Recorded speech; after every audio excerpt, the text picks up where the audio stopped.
மருத்துவர்கள் அறுவை சிகிச்சை செய்யறதுக்கு முன்னாடி நம்ம உடம்பு மறுத்து போகணுன்றதுக்காக ஒரு மருந்து செலுத்துவாங்க. அதுக்கு பேர் அனஸ்தீஷியா. இதுக்கு எதிர்மறையான ஒரு விஷயம் இருக்கு. அதுக்கு பேர் சினஸ்தீஷியா. இந்த சினஸ்தீஷியான்ற ஒரு கண்டிஷன் ஒரு சில பேருக்கு மட்டும்தான் இருக்கு. இது இருக்கிறவங்க இசைகளை ஒவ்வொரு சுவையா உணர முடியும். வார்த்தைகளையும் எழுத்துக்களையும் நிறங்களா உணர முடியும். அவங்கள சுத்தி இருக்கக்கூடிய பொருட்களை தொடாமலேயே அவங்களால உணர முடியும். உதாரணத்துக்கு சொல்லணும்னா கேரோலின் ஹார்ட் அப்படின்ற ஒருத்தவங்களுக்கு மிரர் டச் சினஸ்தீஷியா அப்படின்ற ஒரு கண்டிஷன் இருக்கு. இவங்களுக்கு வேற யாராச்சும் கை கொடுத்துக்கிட்டாங்கன்னா இவங்களுக்கு கை கொடுத்த மாதிரி உணர முடியும். அவங்க தெரபிஸ்ட் அப்படின்றதுனால அவங்களுக்கு வரக்கூடிய பேஷண்ட்ஸ் எங்க வலி இருக்குன்னு சொன்னாலே போதும், அந்த வலியை அவங்களால அவங்க உடம்புல உணர முடியும். இந்த சினஸ்தீஷியாவோட பல மடங்கு அதிகமான ஆற்றல் மிகுந்த ஒரு அனுபவம் 35 லட்சம் ஆண்டுகளுக்கு முன்னாடி நாம அனுபவிக்க ஆரம்பிச்சோம்.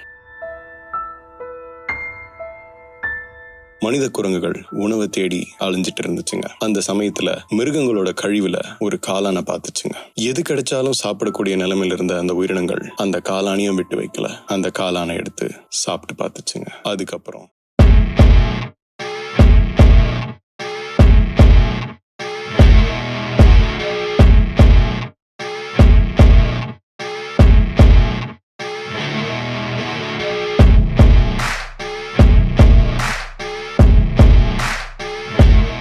போதை அப்படின்னு சொன்னாலே ஒரு தப்பான அபிப்பிராயம் தான் வரும். கலாச்சாரத்தை சீர்கெடுக்கிறவங்க, தப்பான பழக்கம் வச்சுக்கிறவங்க அப்படின்ற யோசனைகள்லாம் தான் பொதுவா பொதுமக்களுக்கு வரும். ஆனா இந்த உலகத்தின் இன்னொரு பக்கத்துல இத மருத்துவத்துக்கு பயன்படுத்திட்டு இருக்காங்க. டிப்ரெஷன், ஸ்ட்ரெஸ், PTSD, OCD போன்ற பல மனவியாதிகளுக்கு இத மருந்தா பயன்படுத்திட்டு இருக்காங்க. இதத்தான் சைக்கடெலிக்ஸ் அப்படின்னு சொல்றாங்க. சைக்கடெலிக்ஸ்ல LSD, TMT, மாரிஜுவானா, கஞ்சா, மஷ்ரூம் இந்த மாதிரி நிறைய வகையில மருத்துவமனையில மருத்துவர்கள் பயன்படுத்திட்டு இருக்காங்க மனநோயை குணப்படுத்துறதுக்காக. அப்படிப்பட்ட ஒரு வகையில சார்ந்தது தான் இந்த மஷ்ரூமும், அதாவது சிலோசைபின் அப்படின்னு சொல்லப்படுற இந்த மஷ்ரூமும். கேன்சர் பேஷண்ட் அவங்களுடைய வாழ்க்கையில கடைசி கட்டத்துல நிறைய கொடுமைகளை அனுபவிப்பாங்க. அவங்களுக்கு இருக்கக்கூடிய வலி, அந்த வேதனை ரொம்பவும் மோசமானது. அவங்களுக்கு இருக்கக்கூடிய அந்த வலியையும் அந்த டிப்ரெஷன், ஸ்ட்ரெஸ் இந்த சிலோசைபின் பயன்படுத்தி தான் ஒரு சில மருத்துவமனைகள்ல குறைக்கிறாங்க. சிலோசைபின் அப்படின்னு சொல்லப்படுற இந்த காளான் ஒரு ஃபங்கை.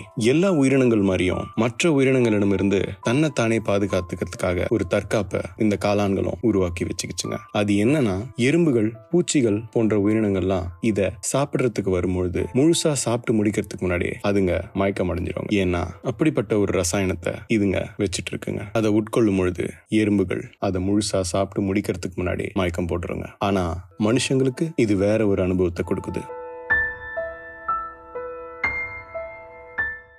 இந்த மாதிரியான போதைப் பொருட்கள்லாம் இன்னைக்கு நேத்து பயன்படுத்துற விஷயம் இல்ல. இது பல ஆயிரம் ஆண்டுகளுக்கு முன்னாடில இருந்தே மனிதர்கள் போன்ற இருக்கக்கூடிய சக இனங்களும் பயன்படுத்திய ஒரு விஷயம். இத ஆதாரப்பூர்வமா குகைகள்லயும் இலக்கியங்கள்லயும் வழிபாடுகள்லயும் நம்மளால பார்க்க முடியுது. டெரஸ் மெக்கன்சி அப்படின்ற ஒரு தாவரவியலாளர் ஸ்டோன்ட் ஏப் ஹைபோதசிஸ் அப்படின்னு ஒரு யோசனையை முன்வைக்கிறார். அது என்னன்னா, மனிதர்கள் என்று அழைக்கப்படும் ஹோமோசேப்பியன்ஸும் நம்மள மாதிரி இருந்த சக மனித இனங்களும் நியாண்டர்தல்ஸ், ஹோமோ எரெக்டஸ் இது எல்லாம் இந்த மஷ்ரூம் மாதிரியான போதைப் பொருட்களை பயன்படுத்திருக்கலாம் அப்படின்னு ஒரு யூகத்தை வைக்கிறாரு. அதனாலதான் கண் பார்வை திறன் அதிகரிச்சிச்சு அப்படின்னும், அது அதிகரிச்சதுனாலதான் குறி வச்சு தாக்கக்கூடிய வேட்டையாட திறன்களும் உருவாச்சு அப்படின்னும், வேட்டையாடக்கூடிய பல யுக்திகள் இந்த மஷ்ரூம் உட்கொண்டதுனாலதான் நம்மளால யோசிக்க முடிஞ்சிச்சு, மூளை பரிணாம வளர்ச்சி அடைஞ்சதுக்கும் இதுதான் காரணம் அப்படின்னு சொல்றாரு.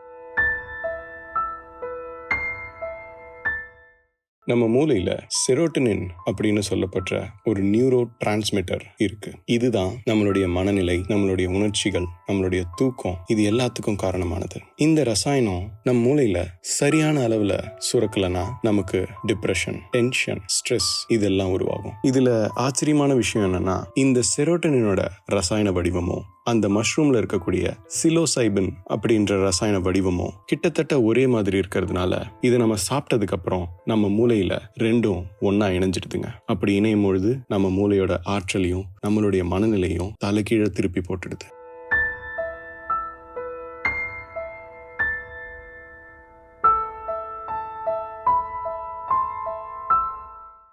அப்போ இந்த மஷ்ரூமை சாப்பிட்டதுனாலதான் நாம பரிணாம வளர்ச்சி அடைஞ்சோமா? இந்த ஸ்டோன் டேப் ஹைபோதசிஸ் உண்மையா அப்படின்னு கேட்டீங்கன்னா நிறைய விஞ்ஞானிகள் இல்ல அப்படின்னு சொல்றாங்க. ஏன்னா இவங்க குறிப்பிடுற இந்த வேட்டையாடக்கூடிய திறன், கண் பார்வை, மூளை வளர்ச்சி இதெல்லாம் இந்த மஷ்ரூமை சாப்பிடலனா கூட நடந்திருக்கலாம் அப்படின்னு சொல்றாங்க. அது மட்டும் இல்லாம இந்த ஒரு யோசனையோ கோட்பாட்டையோ நிரூபிக்கிறதுக்கு போதிய ஆதாரம் இல்லாத காரணத்தினால இத விஞ்ஞானிகள் இத மறுக்கிறாங்க. இவங்க சொன்ன இந்த காரணங்கள் வேணா உண்மை இல்லாம இருக்கலாம். இன்னொரு விஷயம் இருக்கு.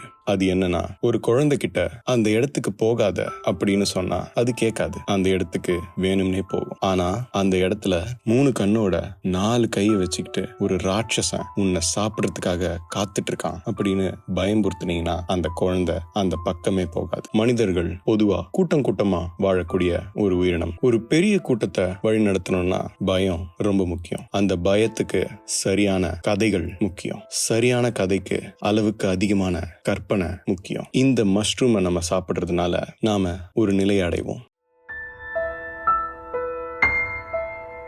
மனிதர்களாகிய நம்ம எல்லாருக்குமே ஈகோ அப்படின்ற ஒரு விஷயம் இருக்கு. ஈகோ அப்படின்றது நான் என்ன சொல்ல வரேன்னா, இது என்னுடைய பொருள் அப்படின்னு தன்னை சுத்தி இந்த உலகத்தை பாக்குறது தான் ஈகோ அப்படின்னு சொல்லுவாங்க. இந்த ஒரு மஷ்ரூமை சாப்பிடுறதுனால அந்த ஈகோ நம்ம கிட்ட இருந்து போயிடுது. இன்னும் சொல்ல போனா கல்லு, மண்ணு, மரம், செடி, ஆடு, மாடு இது எல்லாமே நம்மள மாதிரியான ஒரு உயிரினம் தான் அப்படின்னு சொல்லி இந்த உலகத்தோட நாம கலந்துருவோம், எந்த ஒரு ஈகோவும் இல்லாம. இப்படி ஈகோ டிசல்யூஷன் நடக்கிறதுனால நாம மரங்களிடம் பேச முடியும், காற்றை பார்க்க முடியும். நம்ம நிஜ வாழ்க்கையில பார்க்காத பல கற்பனையான உருவங்களை இந்த ஒரு மஷ்ரூமை சாப்பிட்டதுக்கு அப்புறம் கிடைக்கக்கூடிய அனுபவத்துல நம்மளால உணர முடியும். இந்த மாதிரியான கற்பனைகளும் இந்த மாதிரியான அனுபவங்களும் தான் ஒரு மனுஷ கூட்டத்தை ஒன்னா இருக்க வைக்கக்கூடிய கதைக்கு தேவையானது. இந்த கதைகள் தான் பழங்குடி மக்கள் பின்பற்றிய சம்பிரதாயத்துக்கு வழிவகுக்குது. இந்த சம்பிரதாயம் தான்